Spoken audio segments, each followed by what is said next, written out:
বর্ষাকালে কেউ এই গাছে উঠতে চাইছে না, তাই জন্য এভাবেই নারকেল কাটতে হলো। তো বন্ধুরা, সকাল সকাল চলে গেছিলাম পড়াতে, আর খুব বৃষ্টি হচ্ছিল, তাই জন্য সাইকেল নিয়ে যাইনি, হেঁটে হেঁটেই ফিরছিলাম।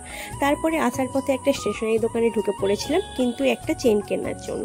আর দেখো, এই যে এই চেনটার দাম ছিল 120 টাকা, কিন্তু ওটা আমার সাধ্যের মধ্যে ছিল না। মধ্যবিত্তদের যা হয় আর কি, পছন্দ হলেও সেটা সামর্থ্যে হয় না। তাই পাশে থাকা 30 টাকার চেন কিনেই বাড়ি ফিরে এলাম। আর বাড়ি ফিরে দেখে মা বানাবে পিঠে, সেই জন্য বাবাকে বলছে যে নারকেল পাড়তে। ওই যে দেখাচ্ছে গাছে অনেকগুলো নারকেল আছে, কোনটা পাড়তে হবে। তারপর অনেকবার চেষ্টা চরিত্র করার পরে শেষে গিয়ে বাঁশ পৌঁছলো নারকেলের কাছ পর্যন্ত, কিন্তু তার মধ্যেও 3-4 বার ধরে বৃষ্টি চলে এলো। সে কি ব্যাপার! তারপরে অনেকবার নাড়ানাড়ি করার পরে পড়লো গিয়ে একটা নারকেল, কিন্তু একটাতে কি আর মন ভরে বলুন। তারপরে অনেক কষ্ট করে আরেকটা পাড়ার চেষ্টা করা হলো, কিন্তু সে তো কিছুতেই হচ্ছিল না। তারপরে যা হোক আরেকটা পাড়া হলো, তারপরে আর কি হাল ছেড়ে দেওয়া হলো। তারপর ওই একটা নারকেল নিয়ে আমরা সবাই খুশি খুশি বাড়ি চলে এলাম।